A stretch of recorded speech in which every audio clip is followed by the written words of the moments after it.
Podcast La 100. Bienvenidos, soy Analía Tarasiewicz y hoy en nuestro podcast Equilibrio Emocional vamos a hablar sobre cómo superar el miedo a hablar en público. Si te gusta lo que escuchás, ya sabes, suscríbete al canal, dale like, compartí, descargalo, lo que vos quieras. Equilibrio Emocional.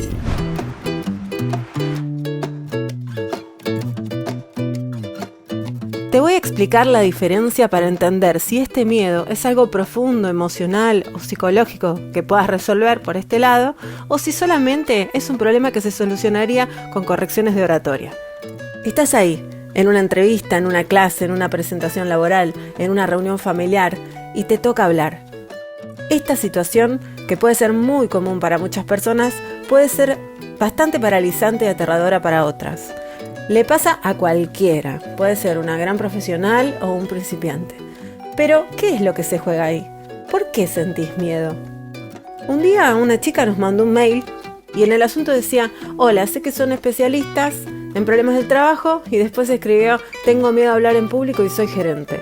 Bueno, después vino a mi consultorio y me contaba que tenía que dar un montón de conferencias en una semana y que las tenía que dar en el exterior y que ella sentía mucho miedo a hablar en público y que, si bien en donde trabajaba su rol era muy importante, la gente no la tenía como bien vista.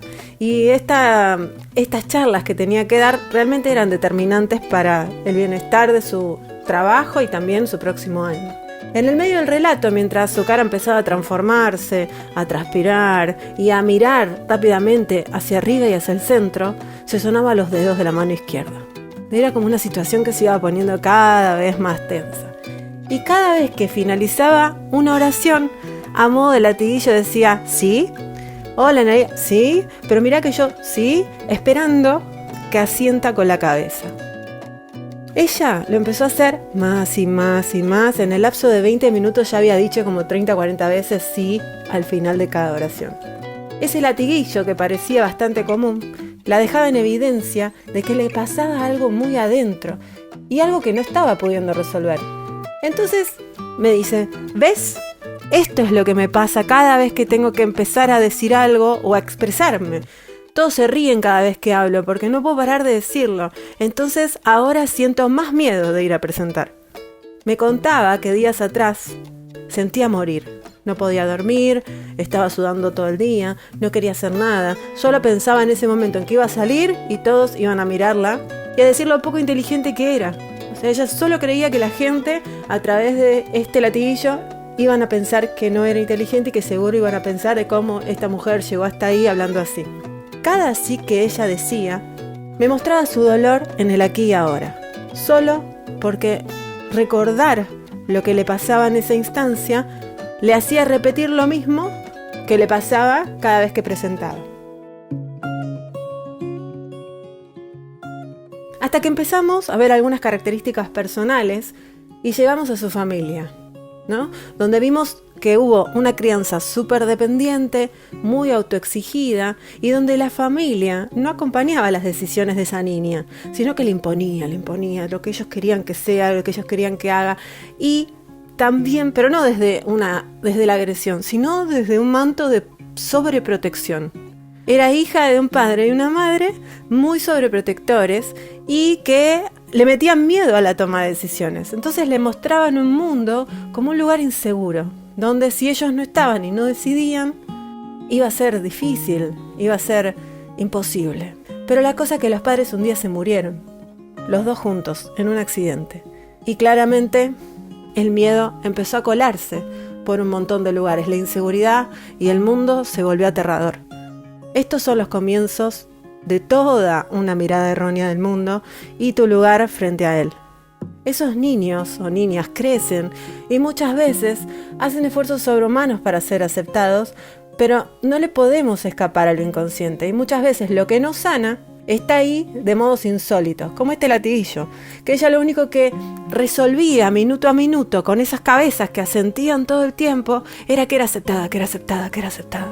Y que hacía evidente este dolor, pero la gente solo se reía o decía: ¿qué le pasa? ¿Por qué habla así? Lo interesante es que ella durante años no se dio cuenta, solo veía que no podía ascender, no podía crecer, hasta que algo empezó a cambiar y bueno, llegó hasta acá, ¿no?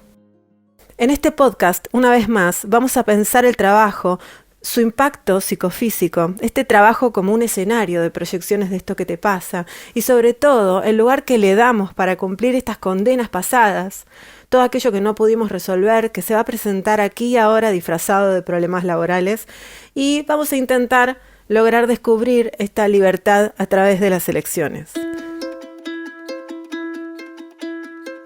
En casos como este, vemos que no hay un problema de oratoria en sí. O sea, existe, se ve un tema de oratoria, pero no es el problema de base. Solamente no vamos a poder corregir, bueno, deja de decir no o deja de decir sí en el momento en que empezás a hablar. Eso va a ser casi imposible. No es lo mismo que decirle, bueno, usa este saco, párate así, te va a favorecer la presentación que te pongas de este lado, usa esta presentación, que son tips más específicos, ¿no? Esto es una profundidad, un dolor emocional, una creencia limitante, que gracias a que esta chica tuvo la valentía de buscar una solución, de enfrentar eso que le pasaba, de ver que no es que los demás tenían razón, pero que algo estaba pasándole a ella. Pudimos lograr ayudarla desde mi consultora Trabaja Mejor. En la actualidad, no solo que cambió de trabajo hacia una posición mejor, sino que creo que fue desde la segunda sesión que ya no le decía más. No decía más sí en sus oraciones. Y no fue magia, solo que se ubicó el dolor donde iba.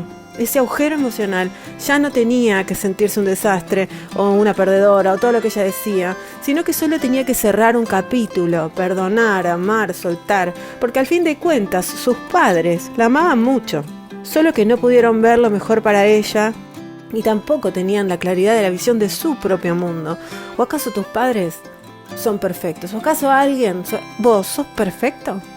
Yo no. Vamos creciendo en distintas familias, en distintos contextos y hay que tratar de hacerse cargo en la vida adulta de, como ella, de entender y de poder decidir. Por eso te hablaba de elecciones, porque lo que importa es que vos puedas entender que sos libre y que podés elegir, que podés entender, que podés vivir tu propia vida y empezar a crear tu propia visión. Es importante además entender que no hay emociones buenas o malas. Todos tenemos miedo a algo, por lo cual es la naturaleza del miedo que se exprese así. El estímulo que causa el miedo puede ser un pensamiento real o realmente un estímulo amenazante. En el cerebro, la respuesta autónoma del miedo, es decir, la que no activamos de manera consciente, surge mucho antes de que nuestra razón haya podido decidir algo al respecto. Aunque existen diferentes intensidades, es vital poder identificar el caso y ver si con solo aprender una técnica de oratoria efectiva alcanza o hay que trabajar profundamente desde una psicoterapia para poder identificar estos orígenes, aceptar, resignificar, aprender nuevas conductas para poder salir, para poder crecer, para poder romper con esta escena que nos está trabando acá en el presente, sin necesitar esta aprobación constante de todos compulsiva, ¿no? Así que lo interesante es que el miedo a hablar en público es algo tratable. Esta es una forma, es un caso, hay miles de formas que se nos presentan, pero sí se puede aprender y mejorar con la práctica. Ahora bien, si esto está comprendido o si sos alguno de estos que solo necesitan mejorar su oratoria o algo específico para poder captar más la atención del público y obtener los resultados que esperabas, acá te paso algunos puntos más técnicos a tener en cuenta, pero repito, si hay algo del orden emocional, solo va a servir como complemento lo que te voy a decir ahora, si no sería como algo así de querer resolver un problema quirúrgico con una aspirina, ¿verdad? Vamos por acá. Primero tenés que conocer el tema que vas a presentar. Investigá mucho y observá a toda la gente que sea experta en la temática. Eso está bueno porque te permite ver cómo se mueven, qué dicen, ¿no? Que vos puedas empezar a tener como esta propia forma de decirlo, esta forma de expresar eso que vos querés comunicarle al mundo, pero con tu intención, con tu tono. Entonces para eso tenés que investigar. Además, estaría bueno que cuando ya tenés esto que le llamamos en la facu el estado del arte, elaborar un plan escrito, teniendo en cuenta qué tipo de público, hacia dónde está dirigido, bueno, cuánto tiempo vas a utilizar en la presentación, como aspectos más puntuales. Entonces, por ejemplo, podés comenzar con una anécdota, incluir preguntas, meter algún chiste, recapitular, respetar el tiempo pautado de antemano, y también por ahí podés descontracturar hablando un poco de vos, armar una buena síntesis al final, para que esto último quede más fijado. Ahí tenés como una estructura específica donde podés, eso que investigaste y ese tono que vos le querés dar, empezar a darle forma. Siempre digo, no esperes a último momento, practica mucho lo que vas a decir. Trata de internalizarlo, porque a veces es difícil explicar todo esto si uno no lo tiene adentro y no lo tiene estructurado, no lo tiene armado, no lo tiene pensado para poder transmitir mejor estos mensajes. Después está bueno armar un plan B. Hay que aprender a prever, ¿no? Armando un plan B por cualquier contingencia, como quedarte sin tu soporte visual o que te hagan preguntas muy difíciles. También es importante adueñarse de la situación. Elegir personas del público o si estás de modo virtual, poder trabajar detener y ver y hablar con la gente, alternar un poco la visión, alternar la mirada, poder estar más relajados. Utilizar esta postura más neutral, con un peso equilibrado, no hacer ademanes bruscos, no entender que estamos transmitiendo una emoción en función de eso que queremos decir. Salvo que estés queriendo decir algo que sea más agresivo, tiene sentido, pero si vos estás como muy alterado adentro y lo que querés decir es algo tranquilo, este 70% va a meterse en tu comunicación, que es lo paraverbal. Entonces cuando hables, observa tu ritmo, tu volumen, tu claridad, tus silencios. Bueno, hay que trabajar estas muletillas, como venimos hablando, y no recites de memoria. No hay que memorizar lo que uno va a decir. Hay que sentir lo que uno va a decir y entender qué es lo que estamos transmitiendo. Porque si recitamos de memoria, el otro no recibe emociones, solo recibe algo y en general, como que en breve, quedan con la mente en blanco, ¿no? Es como si hay un instante que las personas dejan de escuchar. Excepto que sea alguna cita puntual que vos quieras transmitir, que la dijo otro y que querés explicitar. Entonces, si lo preparás y te organizás lo suficiente y lo haces con humildad y pasión, cuando quieras darte cuenta, todo habrá terminado mejor de lo que esperabas. ¿Y vos? ¿Ya entendiste por qué tenés miedo a hablar en público? Como siempre te digo, espero que esto te acerque más a lograr la vida que deseas. Yo solo trabajo para tu clic mental, que es mi misión en la Tierra, desde mi consultora Trabaja Mejor. Si querés seguir escuchando más, empezá a seguirnos en este canal, así vamos a estar más cerquita, y si sabés de alguien que pueda servirle, por favor, compartí esta información. Muchas gracias por estar ahí siempre y te esperamos la próxima. Nosotros estamos aquí en este ciclo de podcast Equilibrio Emocional, aportando nuestro granito de arena, así que viví mejor y trabajá mejor.